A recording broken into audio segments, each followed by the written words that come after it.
raising 3 children aged 16, 15 and 13. Around 1 to 2 years ago, I came across a text on my wife's phone. I had noticed that she had been receiving more texts and somewhat concealing them. Despite taking our new dog for walks, she started driving to a park instead of strolling in the woods or fields near our house. She had also mentioned losing a necklace, attributing it to lifting our lab into the car.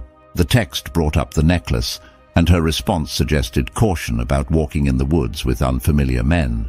When I confronted her, she dismissed it as nothing, just a guy she had met while walking the dog. I'm struggling to understand the situation. We had a conversation during which she shed a few tears and assured me that she wouldn't meet with him again. I reluctantly accepted her response, but she subtly implied that my controlling and jealous nature contributed to the situation. About a month later, I arrived home early to find her car in the driveway, but she and the dog were nowhere to be seen. I noticed a parked car down the country lane adjacent to our house, which struck me as odd. With a strange feeling, I ventured outside and started working on a few tasks, like cutting firewood. To my surprise, I spotted my wife emerging from the woods near our house with the dog, walking down the lane into a field, and eventually making her way back to the house. I found this behavior peculiar but greeted her nonetheless. As she went into the garden, I observed a man emerging from the woods where she had just been. It turned out to be one of the fathers from my son's swimming club. I was taken aback when I noticed her phone lying on the side, revealing a message cautioning him to be cautious when leaving the woods because her husband was at home. Approaching my wife, I sought an explanation for this alarming message. Our conversation escalated into an argument. She vehemently denied any wrongdoing, insisting that they only walked and talked, nothing more. According to her, it happened only twice, and she accused me of being paranoid and overly controlling. I couldn't substantiate anything, so life returned to a semblance of normalcy.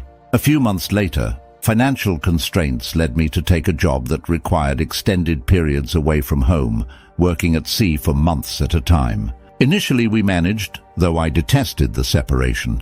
The financial necessity kept me committed. I continued this routine for 4 years, but over time, our relationship grew more distant. There were occasions when she seemed disinterested in intimacy upon my return, only expressing interest just before I headed back to work. In 2015, a bombshell hit me when I was diagnosed with prostate cancer.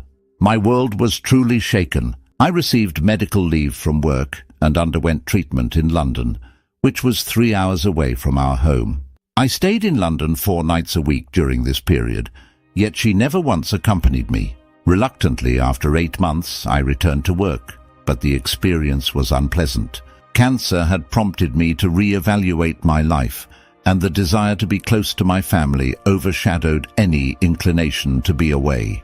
I began to observe that my wife was unresponsive to many of my texts and frequently occupied when I tried to FaceTime for family conversations. It seemed like a burden for her. I also noticed a change in our exchanges.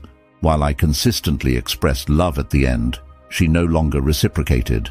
Furthermore, she had ceased wearing her wedding ring. As an experiment, I stopped saying "I love you" at the conclusion of our phone calls, and she didn't utter it either. After a year, I made the decision to resign from my job, seeking a more fulfilling and family-centric life. Surprisingly, her reaction was less than supportive. Although she didn't vocalize any objections, it was evident that she wasn't pleased with my choice. I was still undergoing hormone injections as part of my cancer treatment, and they were causing some noticeable side effects. Upon my return, or just before it, my dear wife declared that I shouldn't expect intimacy anymore. We hadn't been intimate since the beginning of my treatment, and uncertainty lingered about whether it would be possible. Physical touch and affection were scarce. She never initiated hugs or touches, responding only when I embraced her, and even then it ceased as soon as I let go. In an effort to embark on a new venture, we decided to set up a business in the food industry. I took on the task of renovating the premises. One day, upon my return, I discovered her vibrator casually left on the bed, an unfamiliar set of car keys, and a pair of Laid out on the bed were her snug camouflage trousers. Curiosity led me to pick them up, only to discover a condom tucked in the pocket. The revelation left me utterly shocked, a feeling amplified by the emotional impact of the hormone injections. Upon her return, I confronted her about the casually left vibrator on the bed, to which she nonchalantly responded with an apologetic "oops." Struggling to contain my emotions, I couldn't help but question, "And the condom?" She became defensive, insisting that I was paranoid and claiming she had found the condom in the house, offering a string of explanations. However, a persistent gut feeling had been telling me something was amiss, prompting me to check the stash of condoms we kept in a drawer by the bed. To my dismay, a significant number were missing, as I had counted them just the day before. Strangely, I chose not to address it immediately. I waited, sensing her tension and anger. The next morning, I confronted her, revealing that the condom had indeed been in our drawer the day before. Once again, she responded with anger and defensiveness. She asserted that she couldn't disclose the intended recipient, but vaguely mentioned that a friend of hers was having an affair, and the condom was for her. However, she refused to reveal the friend's identity. Our discussions turned into arguments, and I expressed my frustration. I struggled to trust her, but eventually she disclosed the name. It turned out to be a couple with whom we shared a close friendship, and who also had 3 children. Expressing my disbelief, I questioned how she could support our friend in cheating on her husband, who was also our friend. In response, she downplayed it, claiming it was more of a joke than actual assistance. I expressed confusion, admitting that I didn't understand the humor in the situation. Despite our ongoing discussions and arguments over the next few weeks, I found it challenging to believe her, given the numerous lies that had already been told. I suggested marriage counseling, which she agreed to, but she mentioned that our schedule with the new business was too hectic at the moment, and we would have to postpone it until February. As February approached, I booked the appointment, but she didn't attend. I had another conversation with her, emphasizing that if we weren't going for MC, we needed to spend quality time together, just the 2 of us, on a date. She reluctantly agreed. It was challenging to get her to commit, but eventually she joined me for a brief 40-minute outing 3 weeks ago. Since discovering the condom, my suspicions have heightened. To gather more information, I set up a camera with a microphone at our workplace. Some of her friends, who also work part-time for us, including the one involved in the affair, have been inadvertently recorded in conversations. In these discussions, she portrays me as paranoid, controlling and jealous, without ever disclosing her actions. They discuss her contemplating leaving me, but deciding to wait until I receive the results from my 3-year-long battle with cancer. She has relocated to the spare bedroom and avoids any physical contact with me. Living in this manner is becoming unbearable, but I'm hesitant to disrupt the family unless it's absolutely necessary. I yearn to discover a way to reunite us, but the internal turmoil is taking a toll on me. The lack of clarity perplexes me. If she no longer loves me, why not articulate it? Feeling compelled to address the situation, I am contemplating giving her an ultimatum this weekend. She must move back in, and we need an honest conversation about what truly transpired. I appreciate everyone taking the time to read this. The sentiments shared echo what I've been sensing in my heart. The person I'm with now is not the same individual I married, and I understand that change is inevitable over time. Regrettably, cancer has served as a profound eye-opener for me. While I yearn for honesty from her, it appears unlikely to materialize. This reluctance might be the reason she avoided attending marriage counseling with me. I've grown weary of feeling compelled to scrutinize every word she says in search of the truth. The frequency of her lies has reached a point where it seems routine to her, extending beyond matters of infidelity to trivial details that wouldn't normally bother me. It frustrates me that she paints me in a negative light to her friends, portraying herself as the virtuous one. Fortunately, I've recorded these conversations, though I doubt I can use them. What I truly need is the courage to sit down and have an honest conversation with my dear wife. Unfortunately, finding a time when we can be alone is challenging, and I suspect this is why she avoids such situations. It's disheartening to feel like I'm clinging to a deteriorating marriage and being used, and this has become a disheartening way of life. However, I've reached my limit. Once again, I appreciate the support from all of you. I'm grateful for having posted here. I won't hold back. As a step towards self-improvement, I've joined the gym, aiming to get back in shape for both myself and my kids. I've come to the realization that things have gone too far. A few months ago, I had an initial conversation with a lawyer, and I've decided to reach out to them again. I've opted not to inform her about this. Initially, my intention was to present her with an ultimatum: either we proceed with a divorce, or she needs to be transparent about the truth and commit to significant changes, all laid out up front. However, it seems like providing any warning might not be the best course of action. I lack concrete evidence regarding the identity of the other man or men involved. During the years I spent working away, it's uncertain whether it was just one man or multiple. The situation remains unclear, and I strongly suspect an affair has taken place. Although I have my suspicions about who it might be, I have no means to definitively prove it. I do know that the day I discovered the condom, the person present at my house is married. He is a builder who has been involved in projects for us and my in-laws, who live next door, over the past few years while I was away. He's quite talkative and self-assured, often casually entering the kitchen and sitting down to have his lunch at the table when I was home. The numerous signs of an affair and her consistent dishonesty leave me inclined to believe that something has indeed occurred. Alternatively, it's plausible that she wants to create the impression of an affair, possibly as a strategy to paint me as the antagonist and prompt me to leave, casting me as the one at fault.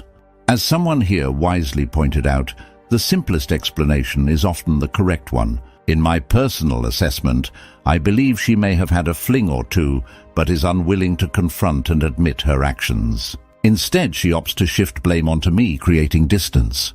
This, in turn, makes me suspicious, allowing her to portray me as controlling and paranoid to others.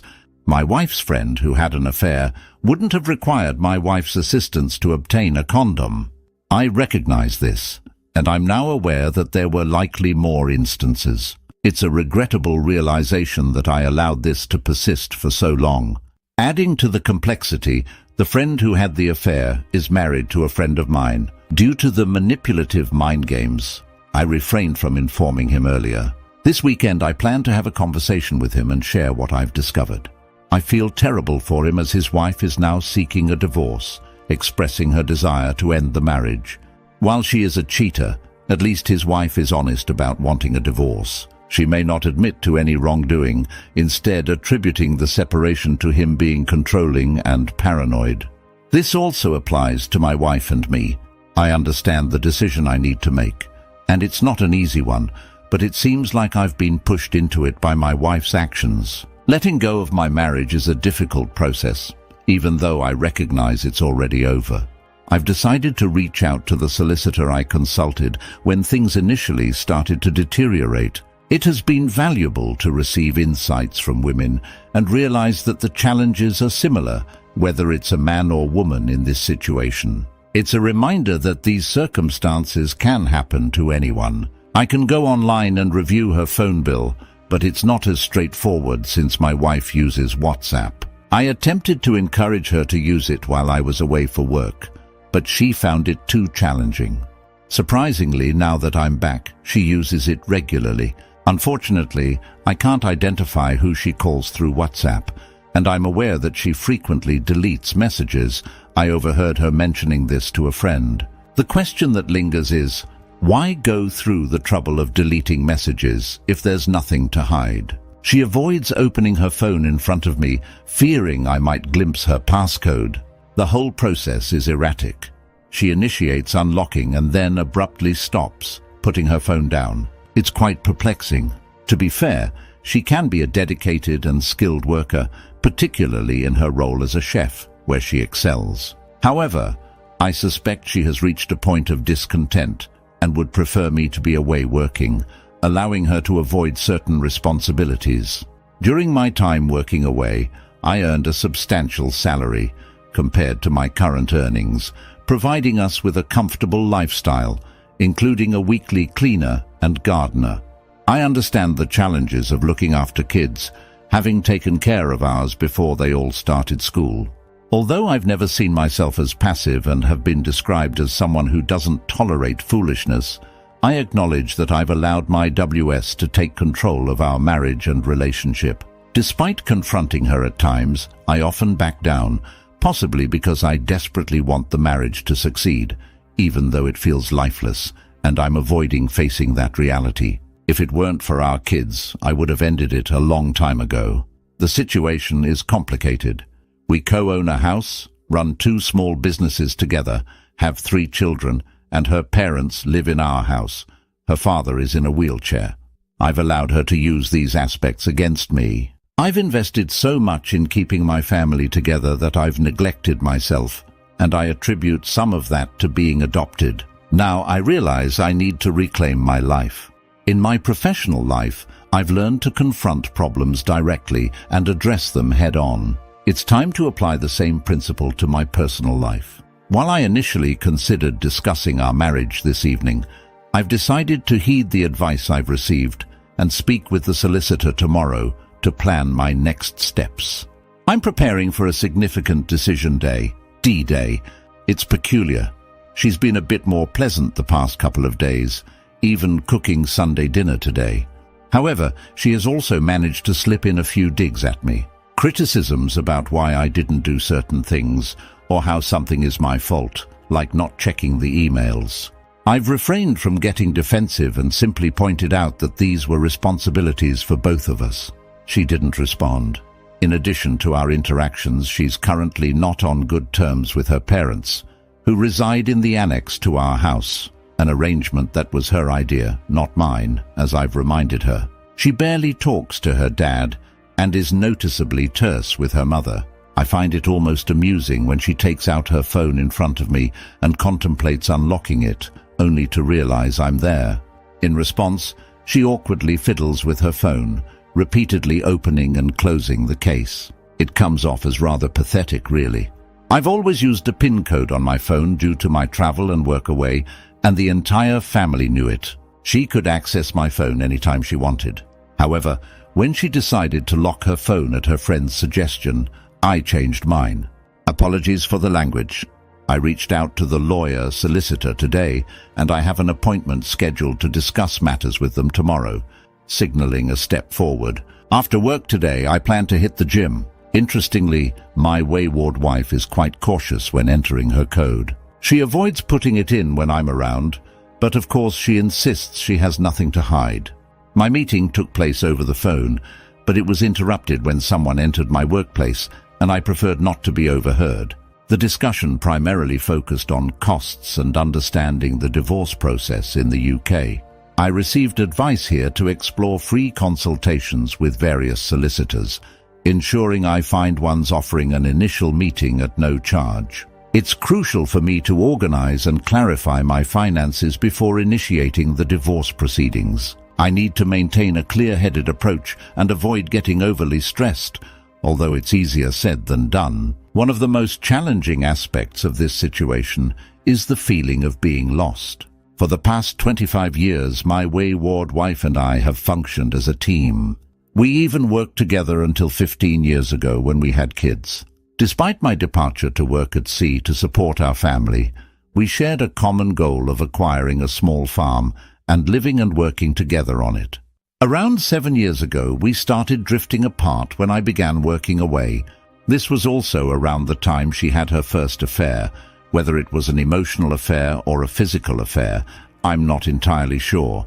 It could have been both. Over the years, I observed a shift where our focus diminished as a couple and increasingly revolved around her.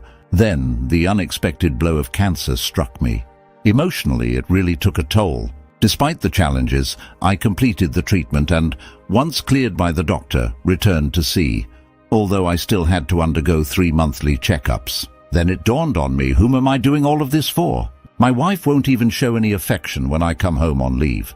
I needed clarity, and that's when I discovered the second affair and the condom, providing concrete evidence alongside her behavior. I'm fairly certain she had a fling or engaged in some form of intimate encounter. Here's the dilemma. What steps do I take now?